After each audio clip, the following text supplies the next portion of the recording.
प्रिय मित्र, जय मसीह की। परमेश्वर के पुत्र यीशु मसीह के नाम में आप लोगों को आशीष मिले। और आज की वीडियो में हम उत्पत्ति की किताब उसके 37वें अध्याय को आपके लिए लेकर आए हैं और हम 34 पद को यहाँ पर आपके लिए बोलना चाहेंगे। प्रियो, यहाँ पर इस प्रकार से लिखा है, तब याकूब ने अपने वस्त्र फाड़े और कमर में टाट लपेटा और अपने पुत्र के लिए बहुत दिनों तक विलाप करता रहा। उसके सब बेटे बेटियां ने उसे शांति देने का प्रयत्न किया, पर उसको शांति ना मिली। वह यही कहता रहा, मैं तो विलाप करता हुआ अपने पुत्र के पास अधोलोक में उतर जाऊंगा। इस प्रकार उसका पिता उसके लिए रोता ही रहा। प्रिय, यहाँ पर बाल बच्चों के जिक्र आता है, बेटे बेटियों का जिक्र आता है, जो याकूब को शांति देना चाहते हैं। पर एक पिता के लिए सबसे बड़े दुख की बात है कि उसने हालचाल पता करने के लिए भेजा था और उसको खबर मिली है, जो समाचार लेने गए, समाचार बुरा या बैड न्यूज उसके पास आई है कि उसे मार दिया गया, ये किसी जंगली जानवर बनेले पशु के द्वारा उसे खा लिया गया और उसका वस्त्र उन्हें मिला। और वस्त्र ये दर्शा रहा है कि खुद याकूब इस बात को कहने पर मजबूर हो गया है कि यूसुफ को फाड़ डाला गया है, निसंदेह उसे फाड़ डाला गया है। और वो विलाप कर रहा है उसे शांति देने की। यही बच्चे, यही बेटे और बेटियां उसे शांति देने की कोशिश कर रहे हैं। मेरे प्रियो, मैं ये कहूँगा कि जिन भाइयों ने उसे मारा वो शांति देने के लिए कोशिश कर रहे हैं कि ये रुक जाए, थम जाए, लेकिन कोई भी सच्चाई को यहाँ पर नहीं बता रहा है, क्योंकि यहाँ पर झूठ बोला जा रहा है। जहाँ झूठ बोला जा रहा हो, झूठ पे बुनियाद रखी जाती हो जीवन की, तो प्रिय वहाँ पर वो घर ज्यादा देर तक बना नहीं रहता। क्योंकि प्रभु यीशु मसीह ने इस प्रकार से कहा वचन के अंदर कि भालू पर घर बनाएंगे तो ढह जाएगा, आंधी आएगी, तूफान आएगी और वो घर गिर जाएगा। अगर चट्टान पर घर बना है तो वो किसको आंधी तूफान भी हिला नहीं सकते हैं। तो यहाँ पर झूठ पे नींव रखी गई घर की और जिंदगी की, और आगे जीवन को बढ़ाने की कोशिश की गई। लेकिन हम याकूब को देखते हैं, याकूब की जिंदगी में झूठ रहा, यहाँ बालकों के बच्चों के जीवन में झूठ रहा और आगे भी ये झूठ पे झूठ बोलने वाले हैं और इस तरीके से धोखा देने की बातें इनकी जिंदगी में बनी रही हैं। इसलिए सब बेटे बेटियों ने उसे शांति देना चाहा, लेकिन प्रयत्न किया है, लेकिन उसे शांति नहीं मिली है। और उसने खुद कहा है, मैं तो विलाप करूंगा, विलाप करता हुआ अधोलोक में उतर जाऊंगा, लेकिन मैं ऐसे तसल्ली नहीं कर पाऊंगा। इस प्रकार उसका पिता उसके लिए रोता ही रहा। किसका? यूसुफ का पिता याकूब यूसुफ के लिए रोता रहा। प्रियो, जिस पिता का बेटा जिससे वो प्यार करता हो, जिसकी माँ भी मर गई हो और जिसका बेटा जिससे वो प्यार कर रहा हो वो भी चला गया हो, तो उसका जीवन किस प्रकार से होगा? उसके जीवन में दुख ही रहेंगे। उसने कहा, मैं विलाप ही विलाप करता रहूंगा और अधोलोक में चला जाऊंगा। यहाँ पर कहीं भी मुझे नहीं लगा कि उसने परमेश्वर का सहारा लिया या परमेश्वर से उसने बात की या परमेश्वर उस बात को इस पर प्रकट करे कि चिंता मत कर। जबकि परमेश्वर इसे बार बार दर्शन दिया करता है कि तू चिंता न कर, मैं तेरे साथ हूँ, जगत के अंत तक मैं तेरी मदद करूंगा, तेरे वंश में राजा उत्पन्न होंगे, मैं उन्हें बढ़ाऊंगा। लेकिन यहाँ पर इसने कहीं भी प्रार्थना करके परमेश्वर का सहारा नहीं लिया, परमेश्वर से बातचीत नहीं की कि परमेश्वर क्या मेरे बेटे सच बोल रहे हैं, क्या वो मुझे धोखा दे रहे हैं या नहीं दे रहे हैं। सिर्फ विलाप कर रहे हैं, सिर्फ रो रहा है और इसे तसल्ली नहीं मिल रही है। तसल्ली या शांति देने का प्रयत्न किया जा रहा है बेटा बेटियों के द्वारा, लेकिन ये शांत नहीं होना चाहता है। इसका विलाप दिन प्रतिदिन बढ़ता जा रहा है। मैं ऐसा कहना चाहूँगा कि कई बार हमारी ज़िंदगी में भी इस प्रकार का विलाप रहेगा। हमारे अपने ही लोगों के द्वारा झूठ बोलकर हमें चिंता में डाल दिया गया होगा, हमें विलाप के लिए बना दिया गया होगा, क्योंकि हमारे लोगों ने हमारे साथ झूठ बोला है। इसलिए हमें दिन प्रतिदिन उस बात की चिंता सताती रहती है, जिस प्रकार से याकूब के साथ हो रहा है। क्योंकि यूसुफ के लिए इन भाइयों ने झूठ बोल दिया है और इसे सच नहीं बताया। जबकि रूबेन बचाना चाहता तो उसे पता नहीं था, यूदा को सब मालूम था, लेवी को मालूम था और जितने भाई थे सबको मालूम था कि उसको हमने बेच दिया है। और आगे हम जब पढ़ते हैं, इस प्रकार से लिखा है कि इस प्रकार उसका पिता उसके लिए रोता ही रहा, उसका रोना और विलाप उसकी ज़िंदगी में बना रहा।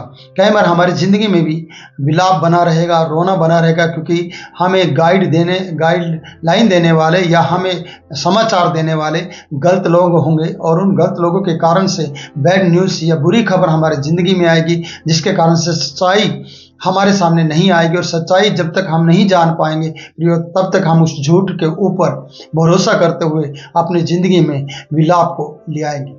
इसलिए विलाप कई बार आपके जीवन में परेशानियां खड़ा कर देगा। इसलिए विलाप से पहले छानबीन करना आपके लिए बहुत ज़रूरी होगा, और जल्दी से उन झूठ बोलने वाले के ऊपर और उनकी बातों के ऊपर आपको विश्वास नहीं करना है। जैसे कि याकूब ने अपने बेटों की बात पर विश्वास किया, क्योंकि उन्होंने एक षड्यंत्र रचा था। उस कपड़े को जो अंगरखा था, जो रंग बिरंगा था, उसको उन्होंने बकरे के खून में डुबोकर उसे दिखाया था।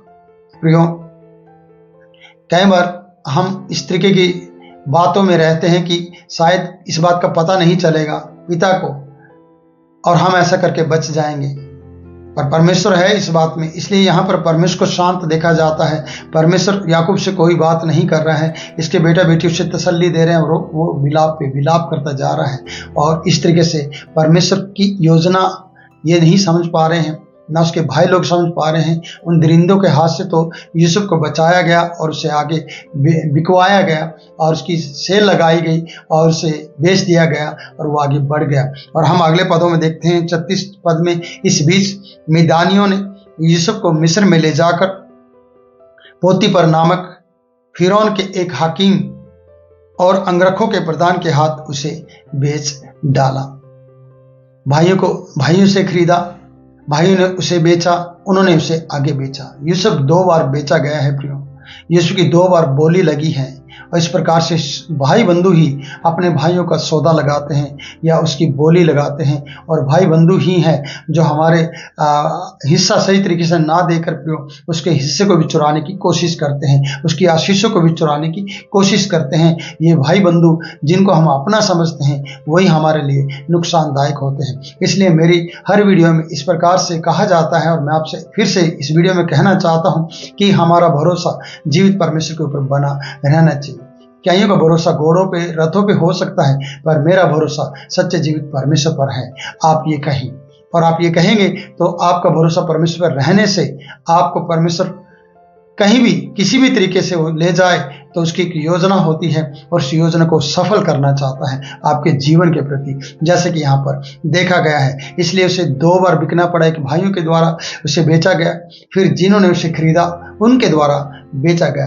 पोतीपर के घर जो हकीम था फिरौन का मिस्र के, और जो यहाँ पर लिखा है कि अंगरखों का प्रधान भी था, उसके हाथ उसे बेच दिया गया है।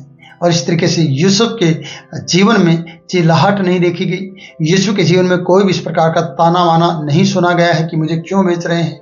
कुछ भी यहाँ अभी तक यूसुफ ने मुंह खोलकर नहीं कहा है। जो भाइयों ने गड्ढे में डाला तो वहां से निकाला, तब नहीं चिल्लाया जब उसे बेच रहे थे, क्योंकि वो 17 साल से ऊपर की उम्र का था प्रियो। क्योंकि लिखा है वचन में 17 साल का जब हुआ था तब वो भेड़ बकरियां चराता था, और 17 साल हो सकता है वो 18 साल का हो उस वक्त, तो वो जवान था, यंग था, वो चिल्ला सकता था, वो भाग सकता था, लेकिन वो परमेश्वर की योजना में चल रहा था। इसलिए वो भाइयों की हर बात में सहमत था, और हर जो भाई उसके कर रहे थे वो उसके लिए तैयार हो रहा था, और वो अपना जीवन उनके हाथ में समर्पित कर रहा था, क्योंकि वो जानता था कि जो हो रहा है वो सही हो रहा है। कई बार आपके जीवन में भी इस प्रकार की घड़ी या इस प्रकार की बात चल रही होगी जिसके कारण, जिसको आज आप पहचान नहीं पा रहे हो, जिसके कारण आप दुखी हो रहे होंगे। पर आपको दुखी होने की जरूरत नहीं है। आपको सच्चे जीवित परमेश्वर के ऊपर भरोसा करके ये कहना है, प्रभु जो तू कर रहा है वो अच्छा कर रहा है, और इसके प्रति एक दिन तेरी योजना को मैं देख पाऊंगा। जो तू कर रहा है मेरी जिंदगी में वो भला ही कर रहा है। जैसे कि यूसुफ के जीवन में चल रहा था। यूसुफ अपने भाइयों से शिकायत नहीं करता। यूसुफ कोई भी ऐसा मैसेज अपने पिता के पास नहीं भेज रहा है। कितने ही साल उसने प्रियो वहां पर वो दिन देखने की इंतजार किया होगा कि उसके भाई लोग उससे मिलेंगे और फिर से वो अपने घर लौटेगा या अपने पिता से मिल पाएगा, या पिता और अपने परिवार घराने को वो बचाने के लिए उन्हें यहाँ पर बुलाएगा। उसने कभी नहीं सोचा होगा, पर यह बात सब परमेश्वर को पता थी, और परमेश्वर जानता था कि मुझे यूसुफ के लिए क्या करना है। उसी प्रकार से परमेश्वर आपके बारे में सब कुछ जानता है कि वो आपके लिए क्या करना चाहता है और वो क्या करेगा। इसलिए विश्वास करो और इंतजार करो। कभी भी जल्दबाजी में ना तो अपने भाई की हत्या करो, ना अपने भाई के विरुद्ध में खड़े हो, न किसी विश्वासी जन के विरुद्ध में खड़े हो, न किसी पासवान के विरुद्ध में खड़े हो। जो आप अच्छा कर सकते हैं आप अच्छा कीजिए। परमेश्वर उससे भी ज्यादा आपके लिए अच्छा करने के लिए तैयार है। आप किसी का बुरा मत कीजिए। आप बुरा करोगे कल आपके साथ बुरा होने वाला है। कल आपको उन्हीं के लोगों के सामने झुकना पड़ेगा जिसको आप सहन नहीं कर पा रहे हैं, जिसके दर्शनों से आप चिढ़ रहे हैं, जिसके कारण से आपको बुरा लग रहा है। उन्हीं से आप एक दिन मदद की गुहार लगाओगे, उन्हीं से आप मदद मांगने की कोशिश करोगे। प्रियो, बहुत लेट हो जाओगे, देर हो जाएगी। इसलिए कहता हूं कि कभी भी चिड़चिड़ाहट में आकर किसी का नुकसान करने की कोशिश मत करो, बल्कि सच्चे जीवित परमेश्वर को अपने साथ खड़ा करो और उसके साथ खड़े हो जाओ और उसके ऊपर सारा मुकदमा छोड़ दो। वो मुद्दई से बचाएगा, आपको हर मुकदमे में जीत दिलाएगा, इसलिए कि आपने उसके ऊपर भरोसा किया है। इसलिए यहाँ अंगरखों के प्रधान के हाथ उसे बेच डाला है। अगली कहानी में हम सब और बातें क्लियर कर पाएंगे। अब वहां पर क्या होता है जहां पर उसे बेचा गया है। या यूसुफ तो कोई भी शिकायत नहीं कर रहा है, यूसुफ ने कोई भी ऐसा कुछ नहीं कहा है कि मुझे क्यों बेच दिया, पर वो परमेश्वर की इच्छा में चल रहा है और भाइयों से भी उसने कोई शिकायत नहीं की है। तो हमारी जिंदगी में ये बातें ना हो जैसे हम यूसुफ को देख रहे हैं, और यूसुफ की जिंदगी की तरह अपने जीवन को परमेश्वर के हाथ में सौंपे, जिससे कि परमेश्वर अपनी योजना को सफल कर सके हमारे जीवन के अंदर। तो वो आपको आशीष दे। फिर मिलूंगा नई वीडियो में, तब तक के लिए मैं आपसे इजाजत चाहता हूँ। God bless you.